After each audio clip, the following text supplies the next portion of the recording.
Hi there, welcome back. It's May, which means it's time for another update video. So this past month has been pretty busy. Everyone's schedules, we were available one weekend, but a bunch of other people weren't, so we didn't get to game as much this past month as we usually like to. You know, there also was a wedding in there that made Ryan and I's schedules a lot less open and available.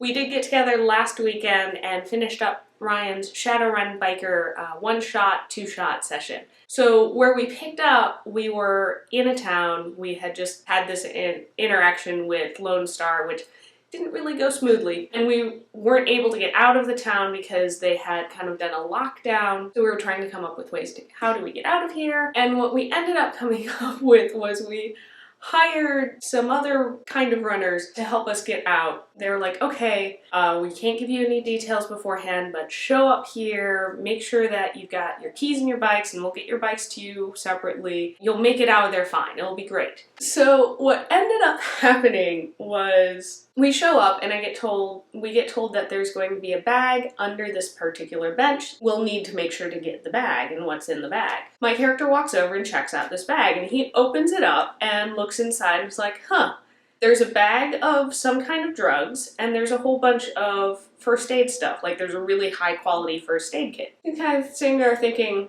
well, this is a little odd. And then my character gets shot by a sniper. That from the delay between when my character gets shot and when we hear the kdah. That's not what sniper guns sound like. But between when my character got shot and we actually heard the gunfire, there were several seconds, so it was clear it was way far away. You know, my character gets shot, goes down, and I was playing a very logical character. He loves solving puzzles and everything, so as soon as he got shot and is recovering from this oh my god, I just got shot, he kind of goes, wait, there's first aid stuff in the bag that they told us we needed. I just got shot. This is how we're getting out of here. So what ended up happening was they basically had a dock wagon lined up that came, got us, took us out of this little town we were stuck in and into the big city. It turned out the pills that were in the bag was what we were supposed to give the hospital administrator because they were really expensive street drugs. But when he asked us for the stuff that was in the bag, we thought it was the illegal guns we were smuggling, and one of the other players, his character kind of freaked out and just was like, I don't know what to do. Maybe if I just knock this guy out, we can run out of the hospital, which it didn't end up working out well, but another character was able to get the money to pay my hospital bill to get me out of there. It was like, yeah, this is great, we'll deliver the guns and be set. Well, we deliver the guns and basically walk into an ambush. We kind of grab the bag of money that we know we have to get and go running out of there, and then we hear somebody yelling from behind us, and it's the people that were ambushing, the people that we were supposed to be paying off. It turns out that the guns were going to this group that the people that had ambushed them were part of this resistance, and the characters were the characters from our long-running Shadowrun session. So it was fun, we got to see them again. I ended up on the receiving line of the sniper that Ryan had played, and he kind of brought that character back. I was wondering that, but my character had no knowledge of the sniper, so that was just a player kind of It was a really fun session. I think it's fun playing in the same world as a long-running session and getting to run into some of the characters that you used to play. Just as a player. Character-wise, you have to be able to separate what the player knows from the character. I think that's really important. But as a player, it's really fun to kind of run into these characters again and also see how the GM takes those characters and grown them over the time between whenever your session ended and when this new campaign or session is happening. We're hoping to get together soon and continue on with our Thunderscape campaign. I'm really excited to see where that goes.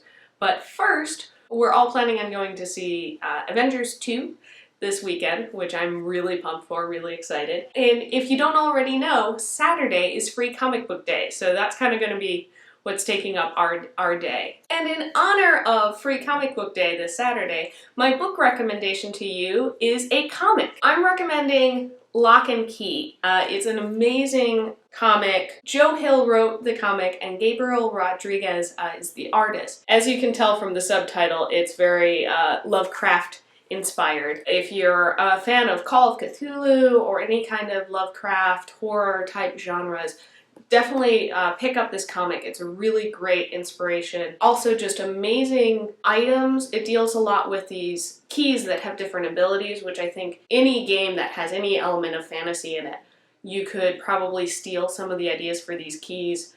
Each key has a different ability. Some allow you to just kind of unlock a door and you can travel just about anywhere. I'm not going to get too much more into it because I don't want to spoil it. So if you're at your local comic book store and looking for something to pick up, I highly recommend this one. Wicked and the Divine is also another comic I would recommend, and Rat Queens, which I talked about last Free Comic Book Day. I've continued to really enjoy the series, and I just saw that Curtis Weeb, I think that's how you pronounce his name, is putting together a D&D module for Rat Queens, which yay! I'm going to be wanting to play that. So definitely have to pick up 5th edition so I can play it. Yay! Oh, also, we made it to 200 subscribers. Yay! Oh my gosh! Thank you so much to everybody who subscribed and watched the videos. And kind of in celebration as a thank you, Ryan and I are going to do a Q&A video. So yes, Ryan is coming back. He's got some more time on his schedule, so you'll be seeing his face here, not just me. So leave your questions down below. We've gotten a couple so far, but I'm kind of pushing it a little bit longer so we can have a few more questions to answer. So if you have any questions that you want either Ryan or I or both of us to answer, let me know down in the comments. That is it for this week. If you have any book recommendations for me, leave them down below in the comments. Don't forget to like and subscribe, and I'll see you guys next time.